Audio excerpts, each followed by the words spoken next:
pagi Ibu lagi.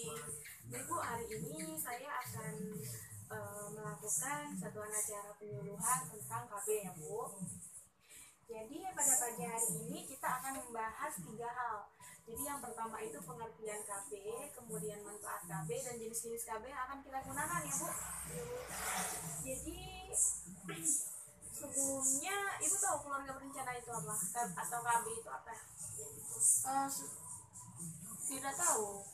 Jadi Bu, KB itu adalah salah satu usaha untuk mencapai kesejahteraan dengan jalan memberikan nasihat perkawinan, misalnya ya pengobatan, kemudian kemandulan dan penjarahan kehamilan.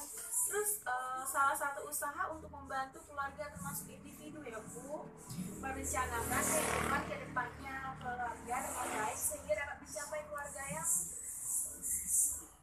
berkualitas gitu. Jadi Ibu ngerti ya Bu apa yang maksudnya KB? Oke, baik. Nah, terus ada manfaat dari KB. Ibu tahu manfaat dari KB itu apa aja? Supaya sejahtera. Ya, benar. Jadi manfaat KB itu adalah pertama itu biasanya perbaikan kesehatan pada ibu ya. Kemudian adanya waktu yang cukup untuk mengasuh anak-anak. Kemudian beristirahat dan menikmati waktu luang ya Bu. Jadi bisa menikmati waktu luang bersama keluarganya ya. Kemudian kami juga bisa perencanaan kesempatan pendidikan yang lebih baik. Jadi Ibu tahu tidak macam-macam metode KB itu apa aja? Kontrasepsi, macam-macam metode kontrasepsi itu tahu apa aja? Tidak tahu. Jadi kalau macam-macam kontrasepsi ini ada namanya metode MAL. Tahu nggak Bu metode MAL itu apa? Tidak. Jadi metode MAL itu amenorelaksasi, yang dimana kontrasepsi yang mengandalkan pemberian air susu ibu atau ASI ya Bu. Jadi sebagai kontrasepsinya bila menyusui secara penuh, kemudian umur bayinya kurang dari 6 bulan. Nah, cara kerjanya itu bisa juga penundaan atau penekanan ovulasi ya Bu. Jadi gitu Bu. Jadi kalau misalnya Ibu KB, Ibu harus pilih mau jarum suntik atau mau pil ya gitu Bu. Jadi ada juga nih Bu pil. Nah, pil Ibu nggak pilih gimana? Tidak. Jadi Bu, kalau pil ini cocoknya untuk ibu menyusui ya pilnya.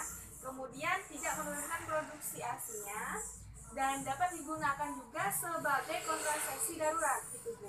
Jadi kan cara kerja pil ini Ibu tahu nggak? Tidak. Jadi cara kerja pilnya itu bisa menekan ovulasi, kemudian rahim tidak bisa menerima hasil pembuahannya, kemudian mengentalkan ke serviks dan mengganggu transportasi sperma. Nah, keuntungan dari pil itu sendiri biasanya tidak mengganggu hubungan, terus tidak mempengaruhi hasil, kesuburan cepat kembali, dapat dihentikan setiap saat. Jadi pil KB itu dapat dihentikan setiap saat ya Bu. Nah, gitu. Tapi ada juga nih keterbatasan dari pemakaian pil KB-nya. Salah satunya itu adalah mengganggu siklus haid ya Bu. Kemudian meningkatkan atau penurunan berat badan. Jadi bisa meningkatkan atau menurunkan berat badan. Kemudian harus digunakan setiap hari juga. Pil itu kan nggak boleh, maksudnya pil itu nggak boleh nunda-nunda. Jadi harus diminum setiap hari gitu ya Bu.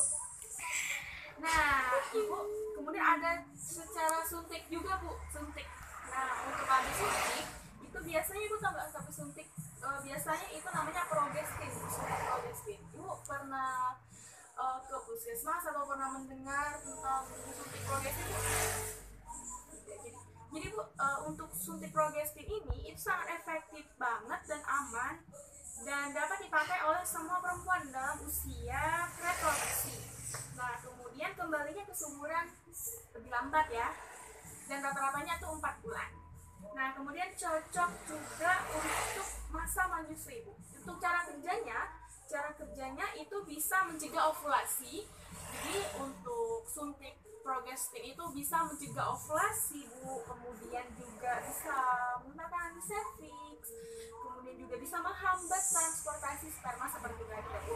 Jadi keuntungan dari pemakaian jarum ini itu keuntungannya ada beberapa, Bu. Itu pertama, keuntungan jarum itu sangat efektif sekali, kemudian tidak berpengaruh pada hubungan, dan dapat digunakan oleh perempuan usia lebih dari 35 tahun. Jadi kalau usia lebih dari 35 tahun itu biasanya menggunakan suntik progestin saja. Tapi kalau misalkan untuk usia yang nggak lebih dari 35 tahun itu bisa menggunakan pil KB. Jadi bisa diminum untuk setiap hari ya, Bu. Nah, kemudian tidak mengandung estrogen sehingga tidak berdampak serius terhadap penyakit jantung dan gangguan pembekuan darah. Jadi jika ada orang yang mengalami perempuan yang mengalami gangguan jantung, ada pembekuan darah, nah ini tidak mempengaruhi sama sekali. Jadi aman untuk digunakan oleh perempuan-perempuan yang mengalami gangguan jantung, gitu ya, Bu. Ya. Jadi, Bu, untuk keterbatasannya itu maksudnya kekurangan dari jarum suntik progesteron ini salah satunya tidak dapat dihentikan sewaktu-waktu sebelum suntikan berikutnya. Kemudian pada penggunaan jangka panjang dapat menimbulkan kekeringan pada vagina, menurunkan libido, gangguan emosi atau jarang, sakit kepala, dan juga jerawat gitu, Bu. Kemudian ada kontrasepsi implan. Ibu pernah mendengar kontrasepsi implan itu apa? Ya, jadi kontrasepsi implan adalah efektif selama 5 tahun untuk Norplant. Jadi 3 tahun untuk Diadena, Indoplan, dan Implanon. Jadi gitu ya. Kemudian dapat dipakai juga. Jadi untuknya dapat dipakai juga oleh semua perempuan dalam usia reproduksi. Jadi tidak terkecuali dapat digunakan untuk oleh perempuan yang usia berapa saja gitu. Keuntungan dari kita menggunakan ini, Bu. Jadi kita bisa daya gunanya tinggi, perlindungan jangka panjangnya itu bisa lebih dari 5 tahun ya. Kemudian pengembalian tingkat kesuburan cepat setelah pencautan. Kemudian bebas pengaruh endogen juga. Nah, tidak mengganggu senggana, kemudian tidak mengganggu produksi ASI juga, Bu. Jadi untuk kekurangan dari ketika kita memakai ini itu Ibu tahu, jadi yang pertama itu bisa timbul keluhan-keluhan seperti nyeri gitu ya.